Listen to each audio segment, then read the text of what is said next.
Kemudian, Xiaoyan benar-benar tenggelam dalam kultivasinya, dan darah raksasa mengeluarkan suara gemuruh yang menusuk. Xiaoyan mengabaikannya. Di bawah pemurnian api, boneka jiwa terus memadatkan esensi dan darah. Setelah menyerap tetes pertama esensi dan darah, bintang keempat di tengah alisnya sudah samar-samar mengembun. Bagi Xiaoyan, energi spiritual darah di separuh cermin kuno itu jauh melebihi apa yang saya butuhkan. Satu tetes saripati dan darah sudah cukup untuk memulihkan Xiaoyan, dan naik ke tingkat bintang 4. Namun, ini saja jelas jauh dari cukup untuk mengurangi peradangan, dan diperlukan kekuatan fisik yang lebih kuat. Efek dari tubuh asli sangat bagus, tetapi efek klon jiwa tidak terlihat jelas setelah menelannya. Itu hanya berarti bahwa energi dan darah menjadi lebih kuat, seperti lubang tanpa dasar. Xiaoyan tidak tahu kapan klon jiwanya akan mampu menerobos ke alam kuno, tetapi jiwa aslinya mendapat manfaat besar dan menelan setetes lagi. Energi dan darah yang kuat mengalir deras ke seluruh tubuh Xiaoyan, dan kekuatan fisiknya meningkat dengan cepat. Kecepatan penyempurnaan boneka jiwa menjadi semakin cepat, dan semua yang tersisa dikirim ke mulut klon jiwa. Kekuatan dahsyat dari tangisan darah terus meletus di dalam tubuh jiwa, dan seseorang dapat merasakan kekuatan tangisan darah itu menjadi semakin kuat. Meskipun dia belum berhasil mencapai setengah tingkat cermin kuno, namun terlihat jelas bahwa kekuatan klon jiwanya meningkat dengan cepat. Untuk menerobos dari 4 bintang ke 5 bintang, jiwa asli menelan sebelum berhasil menerobos.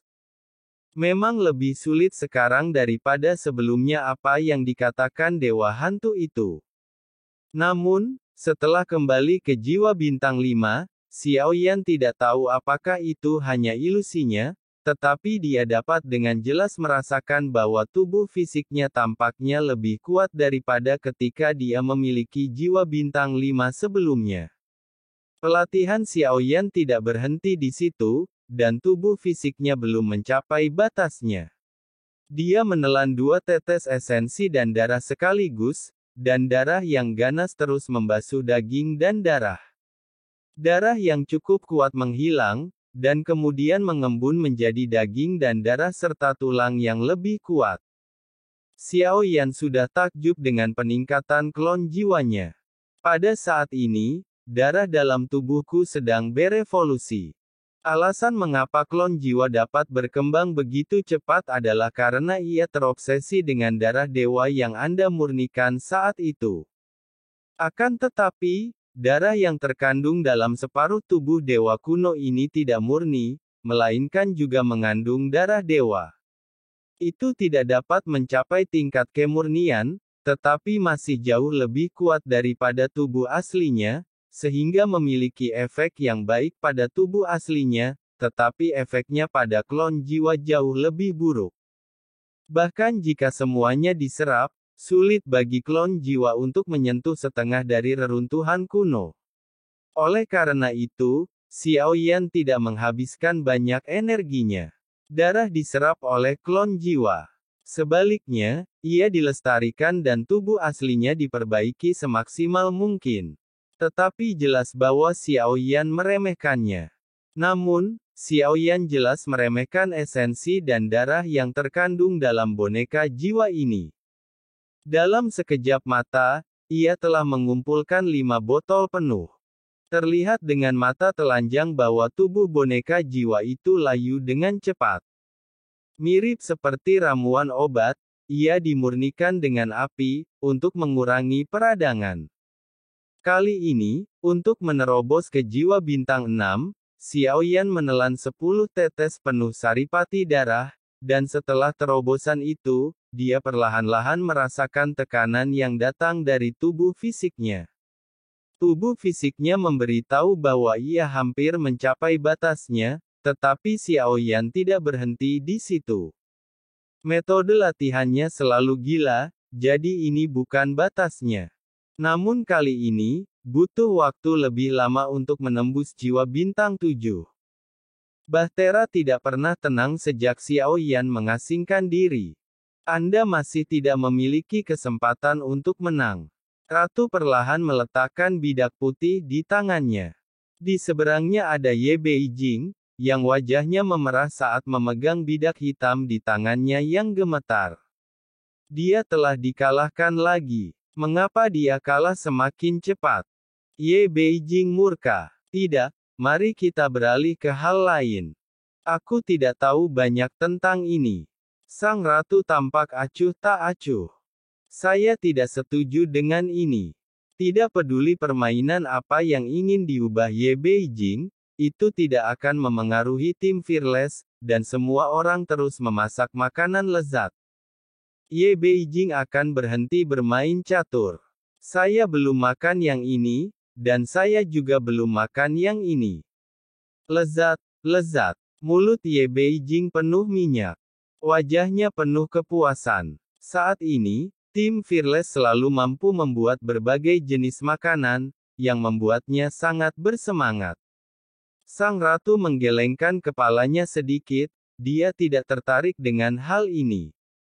Segera, beberapa berkas cahaya terbang keluar dan berubah menjadi siloke saat mereka mendekat. Ketika jatuh ke tangan ratu, ia berubah menjadi selembar kertas. Karakter-karakter yang ada di dalamnya begitu misterius sehingga sepertinya hanya ratu yang bisa memahaminya.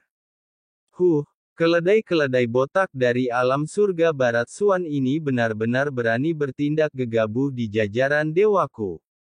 Tongkat dunia telah melemah lagi. Seharusnya tidak demikian. Menurut perhitungan, itu jauh lebih awal dari waktu yang ditentukan. Dan penampilan Changmi Si sangat aneh. Dia tidak bisa campur tangan secara langsung. Mungkinkah Xiao Yan mengubah nasib dunia lain? Dilema Xiao Yan yang sebenarnya akan segera datang. Sang ratu selesai membaca catatan di tangannya. Lalu dia melambaikan tangannya, berubah menjadi cahaya bintang, dan menghilang. Dari tatapan mata ratu yang tampak rumit, terlihat bahwa meskipun ini adalah rencana yang direncanakan dengan matang, banyak hal yang berada di luar dugaan ratu. Bahkan sempat di luar kendali sampai batas tertentu, tetapi untungnya pada akhirnya dapat diredakan dengan tenang dengan lancar. Meskipun sang ratu memiliki paviliun 1000 mesin sendiri dengan rencananya sendiri, masih banyak hal yang berada di luar harapannya. Dilihat dari ekspresinya, Zhang Mianxi telah melampaui harapannya. Jadi Qianji bereaksi cepat dan melakukan penyelidikan. Yang mulia ratu, Xiao Yueli maju ke depan, mengepalkan tangannya dan membungkuk, Sang ratu berbalik dan menatap Xiao Yuli, kamu memanggilku apa? Sang ratu menatap Xiao Yuli dengan serius. Ibu baptis, tapi ayah tidak mengizinkanku memanggilmu seperti itu. Xiao Yuli ragu-ragu sejenak, lalu berkata dengan malu bahwa dia tidak ada di sana sekarang. Sang ratu tersenyum lembut. Anda ingin bertanya pada Raja Tianzang, kan?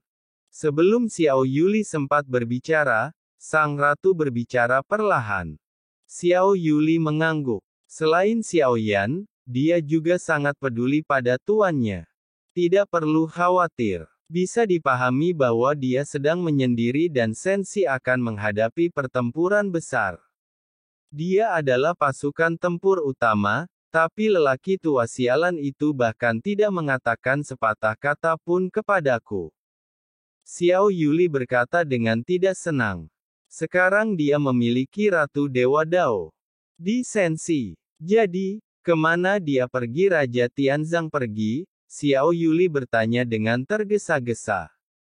Jelaslah bahwa dia sebenarnya sangat khawatir tentang Tenzang, dan dia pikir kamu tidak peduli padanya, karena ini adalah saudara kerajaan yang dia tinggalkan untukmu. Sang ratu membalikkan tangannya dan melemparkan kepingan giok itu kepada Xiao Yuli. Naku tahu kau peduli pada gurumu, Jadi aku meninggalkanmu selembar batu giok untuk memberimu beberapa nasihat. Sekarang gurumu akan berangkat ke Shanghai. Memang butuh waktu, kamu tidak perlu khawatir tentangku, karena aku bahkan tidak akan melihat keindahan di luar sana. Kamu tahu bahwa aku selalu perawan dan hanya kamu yang ada di hatiku. Karakter yang terkondensasi dari cahaya melayang keluar, dan Xiao Yuli menghancurkan slip giok itu sebelum dia selesai membacanya. Orang tua itu terus saja mengatakan omong kosong yang tidak berguna. Wajah Xiao Yuli memerah. Tidak seperti Xiao Yan, dia telah memulihkan sebagian ingatannya dari kehidupan sebelumnya dan mengetahui tentang hubungannya dengan Raja Tianzang di kehidupan sebelumnya. Namun mengapa dia pergi ke dunia pegunungan dan laut? Musuh yang dihadapi Sensi sekarang bukan hanya Taixu. Saya perintahkan dia pergi ke dunia pegunungan dan lautan dan mempercayakan beberapa hal kepadanya untuk dilakukan. Sang ratu lalu berbicara perlahan. Mendengar ini, Xiao Yuli langsung mengangguk. Kekhawatiran di hatinya sedikit mereda. Dengan kekuatan Raja Tianzang, tidak banyak hal yang bisa membuatnya malu. Terima kasih, Ratu. Baiklah, terima kasih, Ibu Baptis Ratu, sudah mendengar ini. Saat itulah dia mengangguk puas. Xiao Yueli menggenggam tangannya dan bergabung dalam perjamuan dari tim tak kenal takut.